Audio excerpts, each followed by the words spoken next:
So, we are entering into a new series. It's called Incredible, and we're talking about the miracles of Jesus. So it should be fun. I get to teach today because Jared's out of town. He's doing winter camp. He's speaking there, and then Chris is out and about doing stuff for baptisms this weekend. So I get to teach today. So I hope I kind of don't bomb this, and Jared has to come pick the pieces up. But we're talking about the miracles of Jesus, and so I took it upon myself because I wanted to know what our culture associates with miracles. I wanted to know what would come up. So I went to this thing. I don't know if you've ever heard of it. It's on the internet. It's called Google. You type in a word and hit enter, and it searches for it on the internet, and all the top things come up. So I searched miracle on Google, and these are some of the things that came up. This was one of the first things. I don't know why that old guy's a miracle, but his beard's pretty wicked. We've got a cruise ship. This is the Carnival Miracle. I went on. Has anybody been on a cruise ship? No. A few of you. I went on the Carnival Inspiration back in at the end of January, beginning of February. It was a lot of fun. We have the movie Miracle. Has anybody seen the movie Miracle? Well, if you don't know what it's about a hockey team, the USA hockey team. They they get to the finals against Russia or something like that, and they have this miraculous comeback where they're down by 2 or 3 goals or something like that. So they end up winning the game. We've got Miracle Grow, all-purpose plant food, helps your plants grow. And we learned last service that it helps keep away deer or something like that from Keeley. Socks. It has compression technology to energize tired, achy legs and feet. So if you're ever tired, and just put on miracles, you'll be energized. Next, with some sort of styling boost. It's a miracle. It does 10 things at once. And I was informed, I don't know much about other products, but mousse is actually supposed to make your hair crunchy.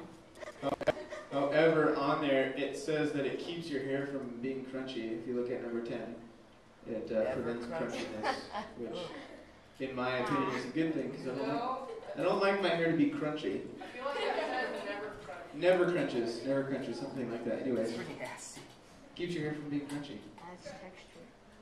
We got a Blizzard from Dairy Queen. Has anybody ever had a Blizzard? Can I get a shout out? Woo! It's like a miracle in a cup. If you've ever had one. We've got some perfume. Some of you boys need perfume or cologne to miraculously change that body odor into good smelling goodness. And it's magic if you look on there. So magic. Yeah, or maybe if you just took a shower, that'd be a miracle too.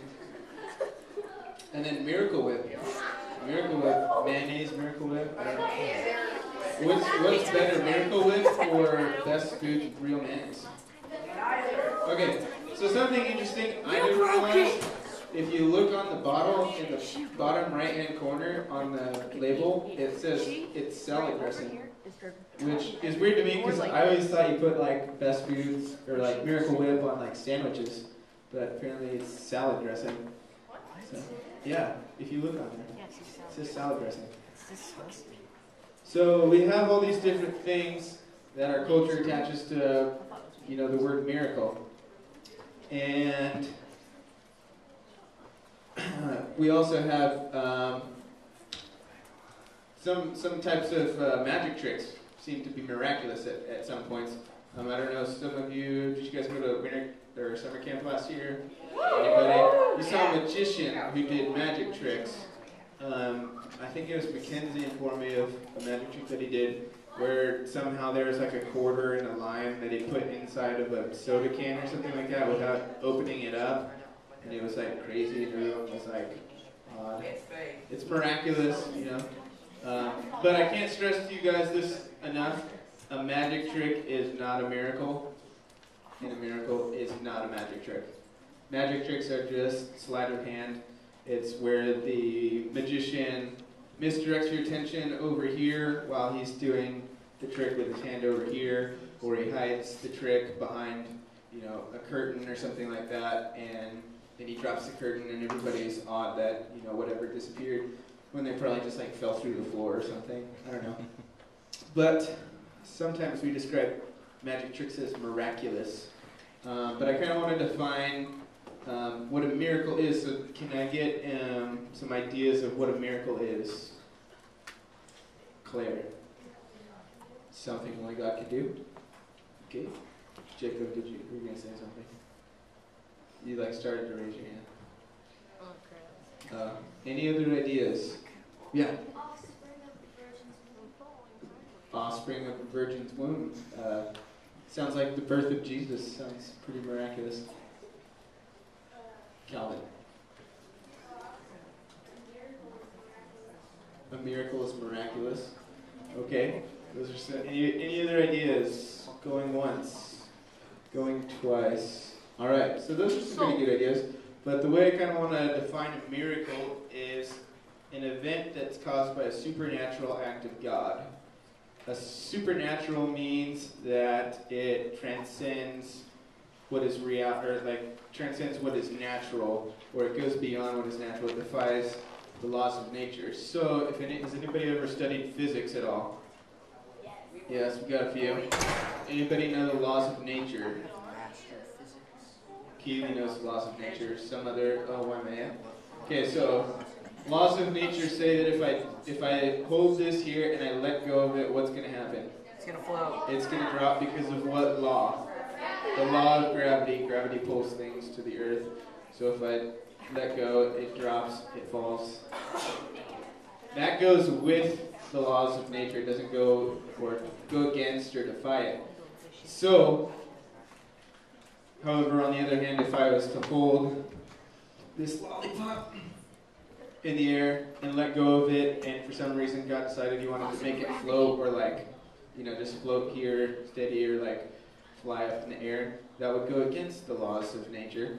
So, if God wanted it to, that could be a miracle, but I don't really know why God would want something to hover in the air, unless it was for a really good reason. So He probably wouldn't do that. However, Jesus was very famous in His day for doing miracles. And the Bible records around 35 separate miracles. However, it's believed, and the Bible says in John 21:25, that if people were to have recorded every single thing that Jesus did, including all His miracles, they would have to, if they recorded everything that Jesus did, there wouldn't be enough books in the world to contain it. You'd have to fill up the whole world to contain all the things that Jesus has done. So, his miracles they showed His power over different things. They showed His power over nature. He turned water into wine. He calmed these raging seas that were all stormy and threatening people's lives. He showed His power over sickness and people's health, where He healed people. He showed His power over different spirits, where He'd released demons out of people, and He showed His power over death. There's several recordings and stories of Jesus raising people from the dead. So, the first question we come to is, why did Jesus do miracles? Any ideas? Any ideas? No. Jesus did miracles. The first answer is to show He was who He claimed He was. And John 14:11 says, "Believe me when I say that I am in the Father and the Father is in me, or at least believe on the evidence of the miracles themselves." So Jesus made a claim that He was somebody. Who knows who Jesus claimed to be? Jacob. Son of God. Jesus claimed that He was the Son of God. And for people back then, for somebody to claim that they were the Son of God was a big deal. Because they were, searching, the Jews were all searching for the Messiah, this Savior that was coming to, deliver them. And so when Jesus claimed to be that person, to be the Son of God, the Messiah, people were in outrage because they knew he was human, they knew his background, they knew his mother, and they had watched him growing up. And the people that it put in outrage the most were the chief priests and leaders of the law. And they got so angry that they constantly, throughout the Gospels, you read, they're constantly trying to trap him in lies or, catch him saying the wrong thing or doing the wrong thing. But they were never able to. And Jesus performed these miracles because it was hard for people to believe, knowing his background, that he was born of this woman. And it was just hard for them to believe. And today we kind of have this view, like, I'll believe it when I see it. Has anybody ever experienced that feeling of not believing somebody until you see it? Okay, some of you. I know this feeling all too well. I work with, some of you know, I work in a group home with at-risk kids, and some of them have pretty challenging behaviors, and they'll do anything to be accepted. And so during my first summer there, I was working, and I had just bought an iPhone 4, and I took it to work, and one of the kids noticed that I had it, and they were like, oh, I love the iPhone 4. And so he went on Home Pass that week, and which Home Pass, like, they get to go home and visit with their family. And he came back the next week, and I started my shift, and he's like, dude, my dad bought me an iPhone 4 over the weekend. And I'm like, right on, that's cool. And then the next week he comes back, and he's like, yeah, so this weekend I sold my iPhone 4, and I bought the newest, best Droid, which I think at the time was like the Droid Incredible or something. I'm like, oh, that's weird. And so he's just trying to, like, tell me all these stories to, like, impress me. A couple weekends later, he comes back, and he's like, from his Home Pass, and he's like, dude, I sold my Droid, but my sister bought me a Camaro. And I'm like, wow, this is starting to look really weird. And so it was hard for me to believe it. Also, all those stories, also because I knew his background. I knew his family wasn't, they weren't raking in the money or anything. And it would have been hard for them to buy an iPhone 4. It would have been hard for his sister to buy him a Camaro. So it was hard for me to believe what he was saying based on my knowledge of his past. And so I kind of had that mentality was, okay, I'll believe you when I see the Camaro. So, people in Jesus' day were the same way.